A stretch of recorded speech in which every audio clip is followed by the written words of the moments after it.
Muchas voces. Un solo mensaje. Despertar.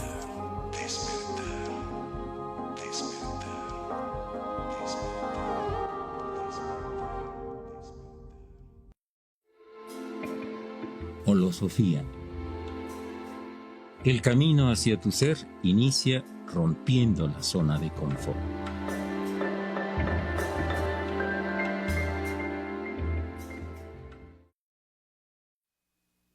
¿Qué tal, amigos? Bienvenidos sean a su programa Holosofía.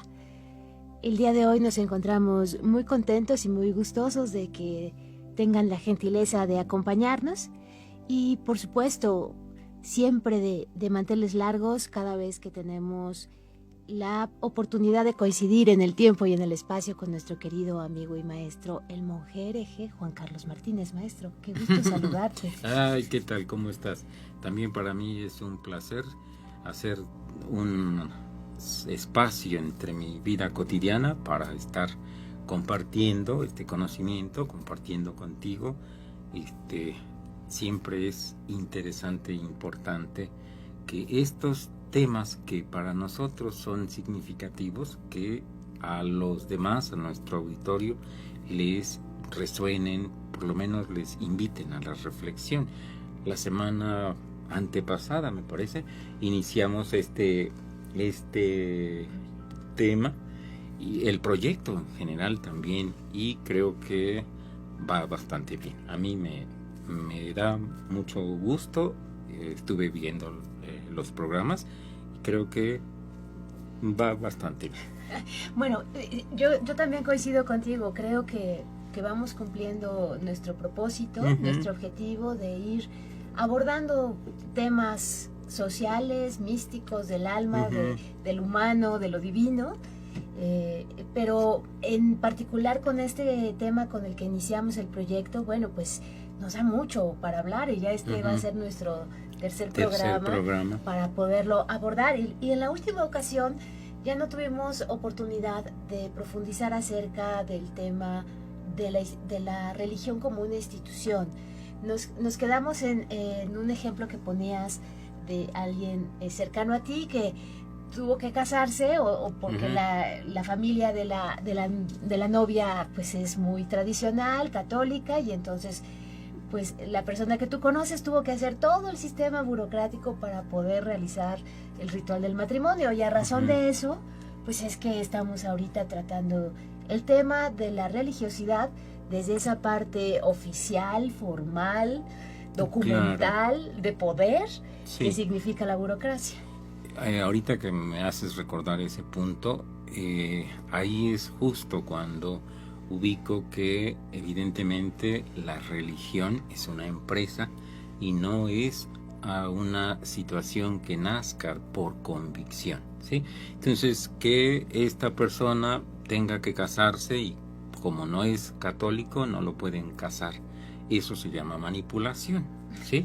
Total y completamente. Entonces yo creo que las personas ya siglo XXI estamos lo suficientemente despiertos como para entender que el acto del matrimonio es simplemente un proceso ritualístico, simbólico, y no te va a dar mejor calidad de vida como pareja si tú estás dentro de un ritual o no. ¿Sí? ¿O tú qué opinas? Sí, no, desde luego. Sucede que la función del ritual en las comunidades, en todos los grupos sociales, tiene la intención de fijar un evento, un antes y un después. Y es una convención social en donde todos convenimos, estamos de acuerdo en que ese acto, ese ritual, de verdad hace una transformación. Nosotros, cuando platicábamos, por ejemplo, en el caso del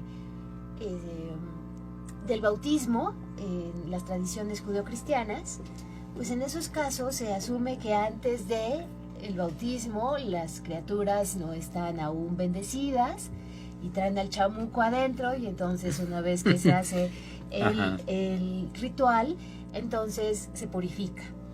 Eso, las personas que asisten y que creen en lo mismo, pues están en concordancia, están en convenio de que lo que está sucediendo es algo real, o sea que eso así funciona. Y es ahí donde podemos ver cómo la parte social que platicábamos en el programa anterior tiene una enorme trascendencia, tiene fuerza de alguna manera, controla, cohesiona, identifica, tiene muchos elementos que se dan solamente en el ámbito de las creencias. Claro, pero lo increíble es que, o algo que no logro concebir, cómo es posible que las personas acepten ese tipo de manipulaciones, o si te quieres casar, pero esta es mi clienta, te vas a tener que volver parte de mi negocio. Claro, ¿sí? claro. Entonces, eso es un proceso de manipulación realmente, yo diría, hasta macabro, inclusive, ¿no? ¿Por qué razón voy a obligar a esta persona a volverse católico por un día cuando en realidad nunca lo va a hacer? Solamente lo único que está haciendo es, si tú quieres, ponerse el disfraz de que hoy soy de esta religión para que ya me case, cumpla el requisito y ahora sí ya jamás vuelva yo a... Entonces de pronto dices, ¿qué trascendencia puede tener este ritual bajo esas circunstancias, ¿no? Bueno, tú lo sabes mejor que nadie, Juanito. El poder de una idea. La idea de que ya estamos obligados de alguna manera legal, por decirlo así, en un matrimonio civil, o de una manera divina, entre comillas, en un matrimonio religioso, pues entonces ya la dinámica también cambia. Es un hecho. Hay una realidad de pareja antes de casarse y una realidad después de casarse. Claro. Y efectivamente no hay nada material, objetivo, razonable para decir, bueno, ¿por qué cambió la actitud? Pues por una idea. El peso del ritual es tan poderoso, es tan fuerte que ya se concibe, la pareja ya se concibe en un estado de obligación divina o legal que antes no existía. Y entonces, por supuesto que tiene que cambiar. No es lo mismo que estemos relacionándonos desde una libertad a un tema de condicionamiento. Ya. Pero yo creo que se debiera ser una cuestión de mayor libertad, Claro, ¿no? claro. Entonces, eso es manipulación total, ¿no? ¿Por qué voy a asumir una religión que a mí no me interesa y solo por cumplir con los requisitos sociales? Ese es el gran tema. El asunto de lo social es muy importante. Es difícil separar. No hay ninguna especie en este planeta que desarrolle religión o creencias. Claro. Somos los únicos. Y eso, pues, ha tenido un devenir histórico también. Es una parte de explicarse las cosas de alguna forma. En esta necesidad que tenemos los seres humanos de buscar una explicación para todo. Claro, pero de todos modos, insisto en que me parece una forma bastante grotesca de tratar de obligar a las personas a seguir, ¿no? Sí, pero sí. bueno, en fin, cada quien tiene su propia circunstancia y habría que respetarla. Ahora, lo que tú mencionas con respecto a la idea de las religiones como una institución, aquí las personas siempre tienen la idea de que el budismo no es una religión, que es una filosofía, y dicen, es que es una filosofía de vida. Bueno, por favor, el término filosofía de vida es tan amplio que puede abarcar el modo de vida que tiene cualquier persona, puede ser integrado como filosofía de vida, ¿sí? Una persona, si tú quieres, que vive para sus hijos, está llevando una filosofía de vida. Entonces, el término en general a mí no sé a ti, filosofía de vida, ¿a qué te suena? Sí, quizás puede ir en que estamos un poco confundidos cómo estudiar y entender lo que es una religión. Porque el concepto es tan complejo y abarca tantas experiencias y tantos conocimientos y tantas cosas en una sola palabra, que es necesario como abordarlo de manera multidisciplinar. Hay una parte filosófica, todas las religiones tienen una parte filosófica que va hacia la metafísica, más allá de lo que es tangible, objetivo y demás. Pero también está la teología, otra parte que aborda la religión, pero aquí desde la idea de lo sobrenatural, cómo nos hemos explicado las Por cosas. Supuesto, ¿no? Tiene muchos aspectos las religiones y desde esa perspectiva, si nosotros ubicamos la religión, finalmente es una empresa que va a manejar a seres humanos, ese es su material de trabajo, y entonces entre más los obnubile en su desarrollo, en su despertar de la conciencia, más aletargados van a estar. Por eso, justamente la idea que expresaba también la semana pasada, que la religión es para los dormidos y la espiritualidad es para los despiertos, ¿sí? En el sentido, decía yo, de la filosofía de vida, porque las personas dicen que el budismo no es una religión. No es una religión, digamos, en el sentido de que no tiene un dios, una deidad específica, pero realmente si vemos toda la estructura externa, por supuesto que es una religión, porque es una institución. Entonces, y si ves todos los elementos en común que tienen todas las religiones, o los elementos que unifican a todas las creencias y que las hacen religión, justamente el budismo también cumple con todo ello, ¿sí? No podemos decir que no es por el hecho de que sea atea, pero tampoco puede ser filosofía, ya lo habíamos comentado, porque también tiene rituales. El materialismo histórico, como movimiento filosófico, no tiene rituales. El no sé qué otro movimiento, el positivismo, no tiene rituales, ¿sí? Entonces, no es, desde esa perspectiva no sería ni religión ni sería una filosofía. Entonces, como no cabe en ninguna parte, mejor agregamos una panacea que se llama filosofía de vida, y filosofía de vida en realidad pues no dice mucho, ¿sí? Desde luego, y yo creo que tocas el punto medular, tiene que ver con un asunto de perspectiva, es decir, desde dónde estás parado para observar el fenómeno religioso. Puede ser desde la filosofía, atendiendo a la metafísica, aquello que es más allá de lo tangible. Puede ser desde la teología, que tiene que ver con lo sobrenatural, pero también tiene que ver con las religiones comparadas, que es cómo se forma un sistema de creencias y qué similitudes y diferencias tienen con otros sistemas de creencias, por ejemplo. Pero también puede ser desde las ciencias empíricas, la historia de las religiones, que es como una religión a lo largo del tiempo se va cambiando. Claro. Pensemos, por ejemplo, cómo en las familias de independentistas, es decir, cuando se trata de sacar a los españoles peninsulares y se quedan los grupos mestizos y los criollos, en ese momento tener un hijo sacerdote era lo máximo, era un orgullo tener en la familia a alguien que se dedicara al sacerdocio, por supuesto un varón, pero las circunstancias ahora han cambiado mucho, ya no es un objeto de honor ante las familias católicas. De hecho, ya es muy complicado que un hijo... Primero, tenemos un tema demográfico importante. Ya las familias son cada vez de menos hijos. Antes eran 11 de chamacos y de chamacas. Ahora mantener 3 es verdaderamente un esfuerzo sobrehumano. Entonces, la situación demográfica ha cambiado y por lo tanto, pues las estadísticas de quienes quisieran dedicarse al sacerdocio, pues también disminuyen.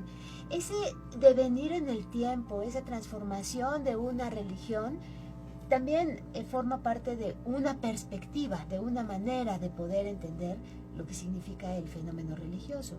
Claro, y yo creo que la religión es necesaria, es un mal necesario, porque en primer lugar, va a limitar nuestra conducta, ¿no? Nos plantea un código de moral que vamos a tratar de seguir para vivir armónicamente con nuestros semejantes, pero más allá de ello, le da también un sentido a nuestra vida.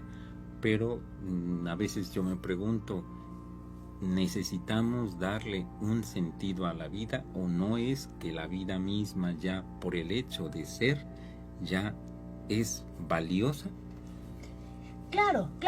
A lo mejor aquí, en especial en este programa, estamos como abordándolo desde esta parte como muy burda, decías tú, muy grotesca quizás, o sea, muy armada, muy institucionalizada, muy burocrática, porque la razón de que citaras el ejemplo desde el programa anterior y que estamos retomando ahorita, de todo el papeleo que hay que llevar, todos los trámites que hay que hacer, o sea, va más allá de esto que estamos hablando de ideas y en abstracción. Es la práctica en sí de la institucionalidad de la religión, en donde tú tienes que llevar un documento con tu nombre, con tu fe bautismal, y eso te permite hacer otros trámites, y eso te permite, o sea, es realmente la práctica burocrática como tal, disfrazada de este sentimiento místico, de esta idea de lo espiritual, pero que tiene que ver mucho con lo humano, ¿no? Claro, sobre todo con la idea del poder y el control humano, ¿no? Desde luego. Entonces, habría que entender desde esa perspectiva que la religión es fundamentalmente una institución que busca lucrar con los seres humanos, ¿sí? Pero la espiritualidad, en cambio, en primer lugar, no es institucional, es individual, es una actitud ante la vida que vas desarrollando constantemente. A partir del programa de la semana pasada, una persona me preguntó, decía que qué pensaba yo si realmente no existieran las religiones, cómo el ser humano podía convivir. Yo creo que, y vuelvo a reiterar la idea, la religión es un mal necesario porque nos ayuda, nos da un código de moral, pero al mismo tiempo nos va a englobar en una visión mucho más allá de lo tangible, nos ubica en el aspecto de lo simbólico, y eso le da un valor más grande a nuestros actos de la vida cotidiana, ¿sí? A veces, no sé si yo me pongo muy existencialista, porque luego me pregunto, digo, bueno, voy a trabajar tantos años a lograr esto, lo otro, aquello, y llega la muerte y ya me voy y todo el trabajo ya se quedó.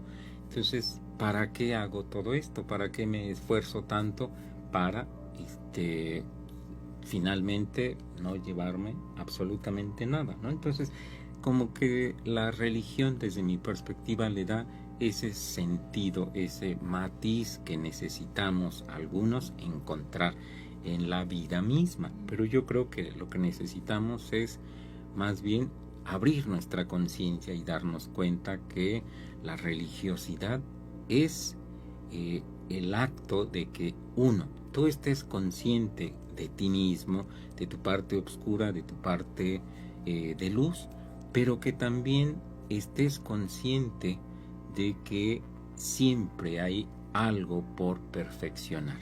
Ir en búsqueda de tu propia autoperfección en beneficio de todos los demás, para mí eso es la actitud de una persona espiritual. No sé, ¿tú qué opinas con respecto a ello?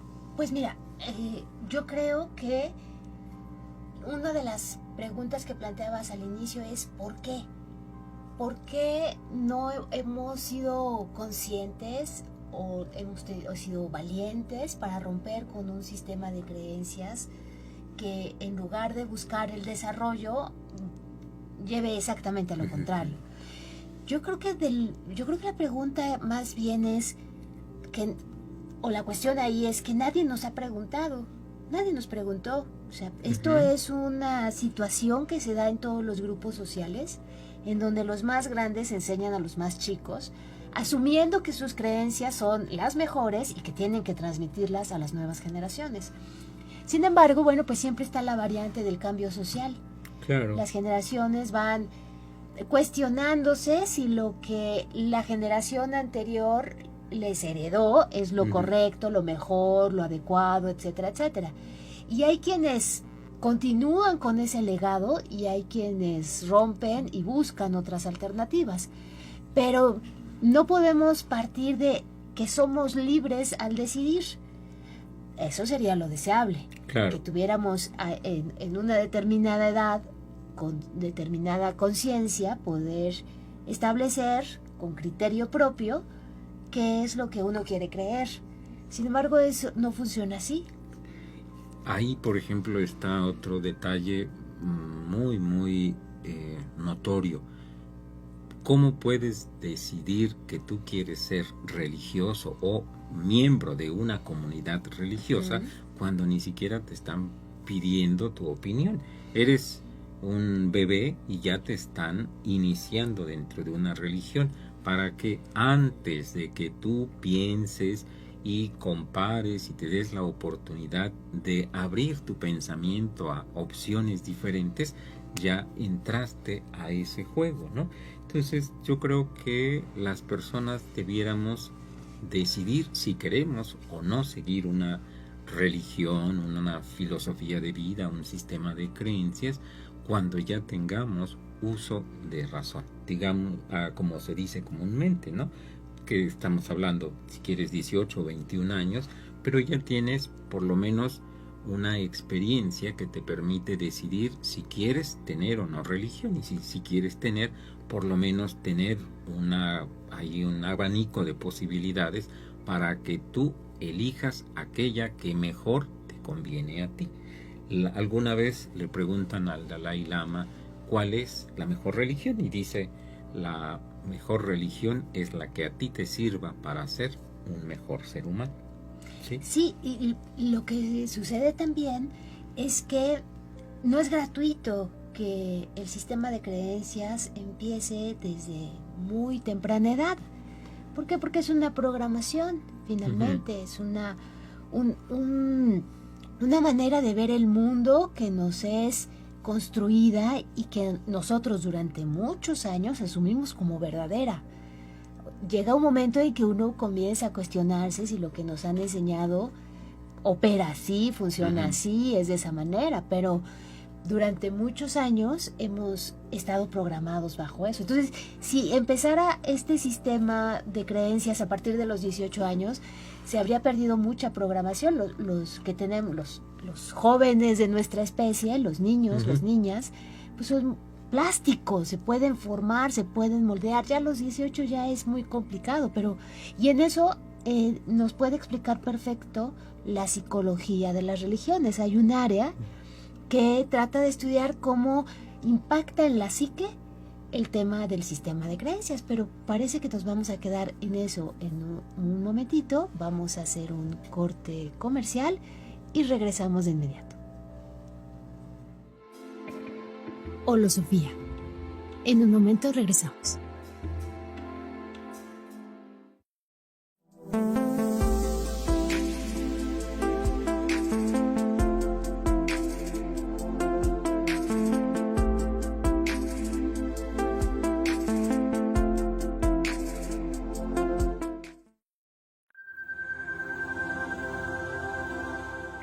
Om Radio Podcast.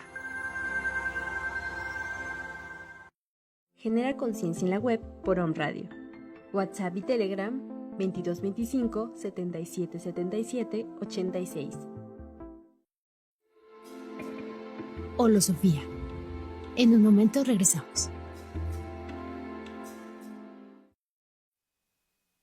Hola amigos, gracias por continuar con nosotros. Estamos el día de hoy tocando la tercera parte del tema espiritualidad y religión. ¿Cuáles son las diferencias? Y hasta ahorita hemos ido abordando algunos puntos que esperemos sirvan sobre todo para que ustedes reflexionen y nos hagan llegar sus comentarios, sus opiniones aquí a las páginas de Om Radio. Muy bien, ahora para continuar con este tema me gustaría compartirte un texto que alguna vez encontré y para mí fue muy significativo. Es un texto que aborda de una manera muy específica la diferencia entre religión y espiritualidad.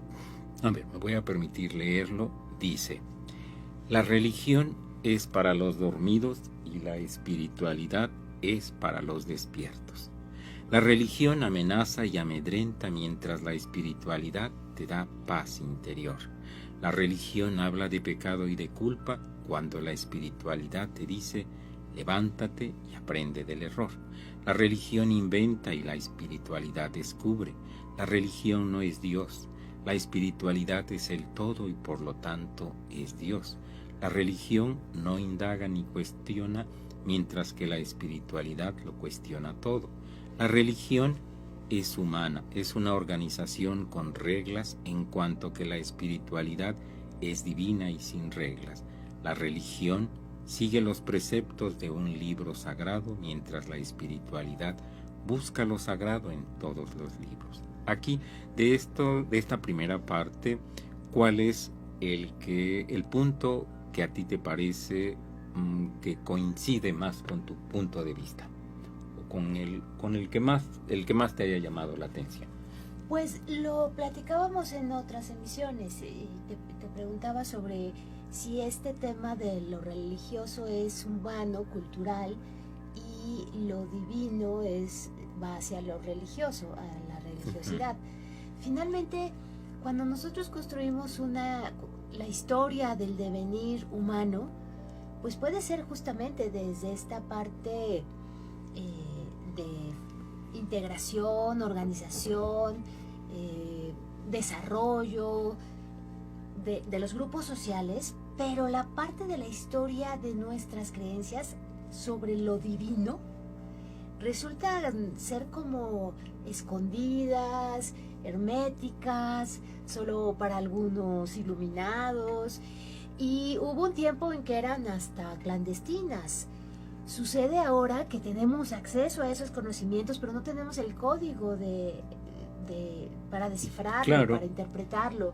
Y creo que esa es la gran diferencia. O sea, una cosa es la historia de lo humano, de lo institucional, de lo tangible, de lo cultural, y otra es la historia de lo divino, es decir, de nuestra relación, de muchas culturas, de muchos siglos, de nuestra relación con lo que está más allá de nuestro entendimiento. Claro, yo creo que es necesario que las personas entendamos que finalmente integrarte a una religión es seguir, como decía un autor, no recuerdo en este momento el nombre, decía que entrar al aspecto de lo religioso es entrar al sueño que alguien inventó, mientras que construir tu espiritualidad es ir día a día construyendo tu propio camino.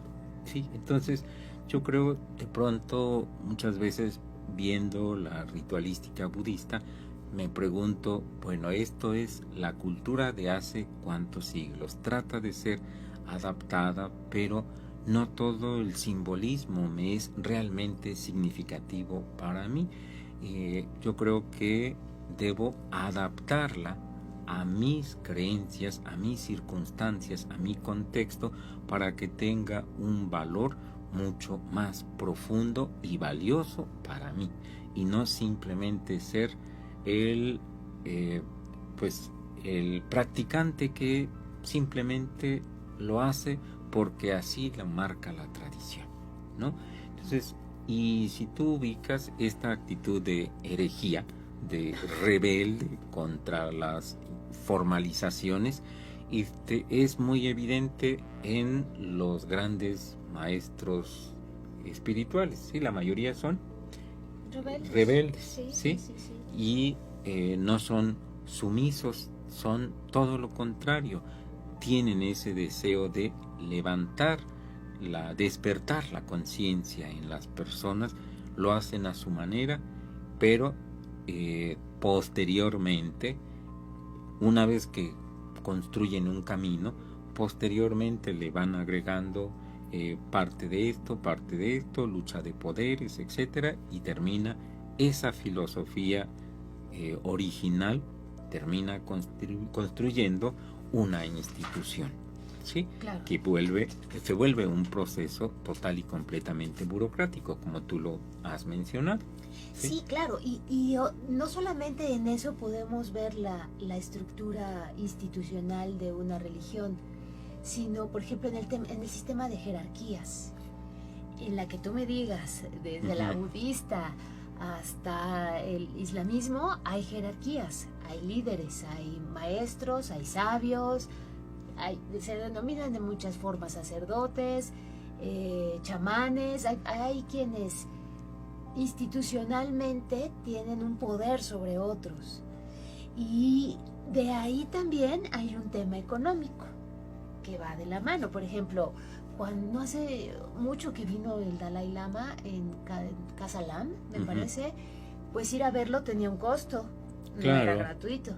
Entonces, sí hay esta relación entre el hecho religioso que se fundamenta en las creencias y cómo ese hecho religioso mueve y desencadena otros hechos, como es el hecho social y el hecho económico. Claro. Y dentro del hecho social, el hecho político. ¿Por qué? Porque hay un ejercicio de poder.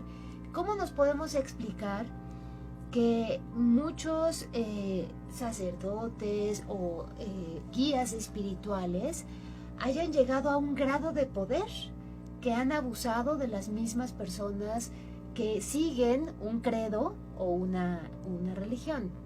Hay, ejemplos, y no estoy hablando solamente del tema de pederastía y de esas situaciones que todos sabemos que existen, que han pasado durante años, durante décadas, y que se mueven en el ámbito de lo institucional, del ejercicio del poder, en donde un ser humano abusó y utilizó y explotó a otros seres humanos en nombre de la religión, y que estos seres humanos se sometieron a eso en pos o en nombre justamente de sus creencias. Hay un tema de poder como el sistema institucional, hay un tema de poder ejercido por las jerarquías. Claro, yo creo que las personas, sobre todo, necesitamos conocer. Si nos decimos de tal religión, por lo menos conoce los fundamentos y la historia para que entiendas qué es exactamente tu religión. Yo conozco a muchísimas personas, y entre ellas a algunos miembros de mi familia, que consideran que porque les enseñaron que ser de esta religión específica era lo correcto, ahí están y ahí van a estar permanentemente, y jamás se dan la oportunidad de buscar, cuestionar. Es más, hasta fuera de su puerta ves ahí el letrerito: este es un hogar católico y no recibimos. Y eso se puso de moda hace como 20 años, sí, ponerle en las casas como avisos. Imagínate, entonces significa que la institución que promueve esto debe tener cierto temor a que se le vayan yendo los clientes, ¿no? Pienso. Justamente por el hecho económico, no perdamos de vista. O sea, estoy poniendo por ejemplo el caso de Casa Lam y el Dalai Lama, pero bueno, el Vaticano es un país. ¿Cuánto poder económico tiene como para haber construido un propio país para su institución? Y han existido muchos papas que, al ver la riqueza que ostenta el Vaticano, han dicho: ¿pero cómo? Hubo uno, dice la leyenda urbana, que alguno dijo: esta riqueza es inconmensurable, hay que repartirla. Y poco tiempo después murió, en extrañas razones. Entonces, el poder económico que representa las religiones como institución Claro. de ingresos. Y el impacto social que las instituciones religiosas tienen en la vida humana es sorprendente, ¿no? No cabe duda que el ser humano es un ser religioso, pero antes que religioso es un ser espiritual.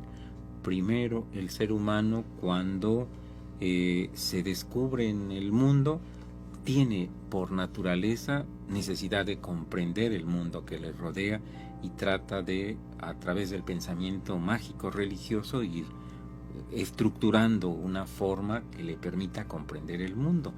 Pero cuando encuentra ciertos elementos, ciertos fenómenos que no puede explicar, entonces empieza a acudir al pensamiento religioso, y la religión le sirve como placebo para muchas respuestas a las que todavía no les encuentra una clave, ¿sí? Es decir, por ejemplo, el tema más clásico es el de la muerte. No sabemos qué va a pasar con la muerte y eso nos llena de inseguridad, si tú quieres, pero ¿por qué razón vas a tener miedo a la muerte cuando sabes que pues por lógica, si quieres, por filosofía budista, lo que tú quieras, finalmente, si nada se crea ni se destruye, solo se transforma? Si tu cuerpo se transforma en tierra, tu parte no material, llámese alma, mente, espíritu, como quieras llamarle, tampoco desaparece, simplemente cambia, quizá de frecuencia, quizá cambia en cuanto a su expresión, a su forma, pero vamos a continuar. Entonces, ¿por qué tener miedo a los cambios? Si todo cambia y lo único que no cambia es que todo cambia, entonces mejor desde un principio ve haciéndote a la idea de que estás aquí simplemente de manera temporal y vamos a continuar nuestro viaje, ¿no? Entonces, a mí esta visión me es muy satisfactoria y me da mucha sanidad mental, porque de pronto cuando me veo, digo, caray, tengo 53 años, y según los parámetros de lo correcto socialmente, no cumplo con ninguno de esos parámetros, ¿no? En el sentido de que no tengo casa, no tengo coche, no tengo bienes materiales, no tengo nada. Entonces, de repente, aunque tú dices, bueno, yo estoy viviendo en el aquí y en el ahora y estoy tratando de no generar el apego, sin embargo, siempre los demás siempre van a estar mirándote como el negrito en el arroz, como dicen, ¿no? Que no tiene absolutamente nada, pero se le ve feliz, ¿sí? Entonces, quién sabe qué sucede en estas cosas. Cuando las personas no cubrimos con los parámetros, los cánones que en la mayoría de las personas se consideran normales, yo creo que empieza a crear mucho conflicto alrededor de la persona, ¿sí? Es decir, cuando rompes con los esquemas de lo establecido, sí, vas a generar conflicto entre los demás. Justamente, y esa es una de las razones por las cuales muchas personas deciden quedarse en su sistema de creencias, porque romperlo implica mucho problema, y hay que ser valiente. Eso, cuando Jesús, hablando de Jesús como filósofo y como revolucionario, los romanos, a los romanos los traía azorados con esta filosofía del amor, porque los romanos en esa época imperialistas, pues a todo aquello que querían controlar a través del miedo y de la tortura, pues eran crucificados. No solo fue Jesús quien fue crucificado, era lo que se estilaba en la época. Y entonces, incluso, o sea, Jesús no es que haya sido aceptado con sus ideas, realmente fue repudiado, fue rechazado, incluso él dudaba sobre sí mismo, y sobre lo que estaba pasando en su persona, y esta conexión con lo divino era real, por eso se va al desierto. En fin, hay tantas cosas que tienen que ver con esta divinidad que pasa por la experiencia humana para regresar nuevamente a la divinidad. O sea, la metáfora del océano, somos gotas del océano que llegan a tener una experiencia humana para regresar nuevamente al océano. Pero entre que sí que no, hay miedo, hay duda, hay incertidumbre, hay esta parte que no nos deja romper, no nos deja ser revolucionarios y transformadores de lo que nos han impuesto como el pensamiento único. Claro.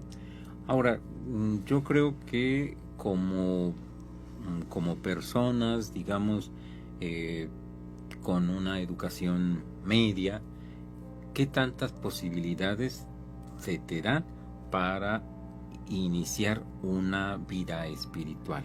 Partiendo de que vas a tener que aprender a investigar, a cuestionar, tomando en consideración que la base de la religión es el pensamiento dogmático.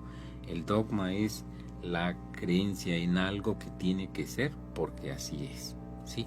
Y la espiritualidad no acepta este tipo de planteamientos dogmáticos, sino al contrario, siempre habrá de cuestionar y buscar otras razones más profundas que en lo personal le satisfagan al buscador, ¿sí? Entonces el investigador, el buscador, es un espiritual que anda en búsqueda de su propia perfección, pero el religioso simplemente sería una persona que se apega a los parámetros, a la ritualística de una institución y que le hace sentir en paz, pero no le hace trascender. De ahí la frase con que inicia nuestro programa, la conciencia rompe tu zona de confort. Sí, para alcanzar estados superiores de conciencia tienes que romper tu zona de confort, y tu zona de confort está en el plano, en este plano está justamente en la religión. Vas a ir siguiendo todos los preceptos, los pasitos que ya te marcaron, pero ¿realmente te son significativos o solo estás reproduciendo el guión que ya te marcaron desde hace siglos, ¿no? Y que han venido siguiendo otros? ¿Por qué no te das tú la oportunidad de, a partir de un conocimiento, a partir de tu propia experiencia, ir construyendo tu camino? No quiero decir que va a ser fácil, ¿no? Va a ser más complicado, pero yo creo que sería más valioso y significativo. Esa es mi opinión. No sé, tú, ¿qué opinas? Yo creo que es muy complicado hacer esta separación entre lo humano y lo divino. Y estoy pensando, por ejemplo, en este nuevo fenómeno que se llama el turismo religioso. Y es cuando un grupo de personas viaja a un país exclusivamente a llevar a cabo un ritual de carácter religioso. Pensemos, sucede en el 12 de diciembre con la Basílica de Guadalupe y todas las peregrinaciones que se organizan de muchísimas comunidades rurales, urbanas, laborales, escolares, de muchísimas organizaciones, bicicleteros, camioneros, es una diversidad, pero que se hace el viaje exclusivamente para ir a un lugar de carácter religioso. O en la Meca. La Meca es un lugar en donde van miles de personas durante todo el año para poder hacer la reverencia que corresponde. Los templos en Tailandia, en China, los templos budistas en el Tíbet. Entonces atraen a muchas personas y se vuelve un tema de turismo religioso. Ahora, perdón que te interrumpa, desde la perspectiva de la antropología, ¿considerarías que primero el hombre es religioso antes que espiritual, o sería al revés, desde tu perspectiva como antropóloga? Pues lo platicábamos la vez anterior, que creo, esa es mi opinión personalísima, que lo espiritual se expresa en lo social, en la ayuda, en la solidaridad. Ponía yo este ejemplo de una fractura de un fémur cuando se encuentran como restos, representa el principio de la civilización, porque es el principio de ayuda mutua, de solidaridad, de cooperación, de participación, para que podamos sobrevivir juntos. Seguramente, bueno, pues es una definición muy simplista, porque si no hay conciencia de eso, pues entonces no estás haciendo eso. Pero no sé, tal vez tenga que ver con cómo se define lo espiritual. Si entendemos lo espiritual como esta ayuda mutua para salir adelante, pues yo creo que hemos sido espirituales mucho antes de ser religiosos, sin tener conciencia de ello. Claro, sí, porque lo espiritual yo creo es una actitud natural del ser humano, esta necesidad de comprender el universo en que habita, este universo infinito que lo rodea, tratar de entender sus leyes, tratar de interactuar, de ser coherente y congruente con esas leyes. Eso es una actitud espiritual de búsqueda permanente, pero esas búsquedas empiezan ya a dogmatizarse y se va construyendo una religión. Y lo más triste es ubicar cómo, lo veíamos la semana anterior, que justamente cuando las religiones han avanzado mucho en la historia, empiezan a deformar completamente la visión original que tenía el avatar o el maestro espiritual. Entonces, si realmente nos interesa crecer espiritualmente, yo creo que necesitamos conocer uno acerca de la religión que practicamos y otras religiones. ¿Por qué? Porque la mente humana fundamentalmente es unifocal y necesita siempre comparar para poder deducir. Tú no puedes saber lo que es amargo si no sabes lo que es dulce. Entonces, tú no puedes decir que estás en la mejor religión cuando no has conocido otras alternativas. Entonces, necesitamos comparar para poder ubicar si realmente estás en la religión que a ti te conviene. Pues mira, yo creo que ese también ha sido un gran problema, el hecho de concebir a las religiones comparadas como buscando cuál es el sistema, cuál es el mejor sistema o cuál es el que tiene menos puntos malos. Yo creo que el tema de la religión comparada debiera tener como propósito entender el sentido profundo de lo divino. Es decir, encontrar en estas comparaciones todo lo que es símil, lo que es común, y obviar un tanto, o no obviarlo, sino ponerlo en un plano secundario, todo lo que tiene que ver con lo anecdótico, es decir, con la forma, pero buscar el contenido en estas religiones para que finalmente se pueda comprender el auténtico y profundo sentido de lo divino. Claro, mira, ahorita ya estamos por retirarnos, o sea, siempre cuando ya empezó la parte más medular y esencial del tema, es cuando ya se nos acabó el tiempo, pero yo creo que dejaste el parámetro para iniciar la próxima con religiones comparadas. A partir de que estudiamos las bases de las religiones, podemos entender perfectamente que todas las religiones son exactamente un sistema de creencias que tienen un mismo objetivo y por lo tanto tienen puntos en común.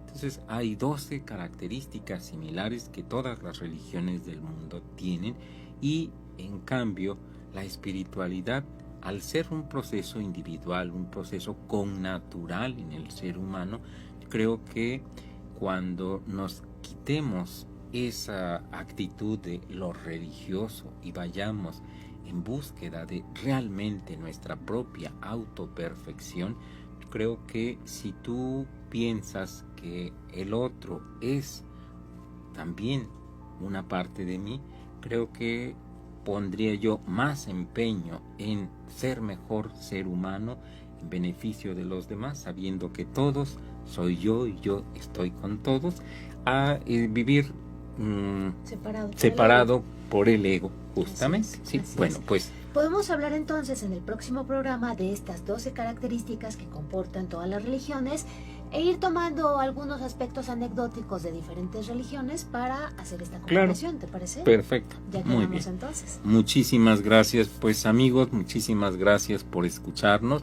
Recuerden, esperamos sus comentarios aquí en Om Radio. Les esperamos la próxima semana. Esto fue Holosofía. Les esperamos la próxima semana aquí en Om Radio.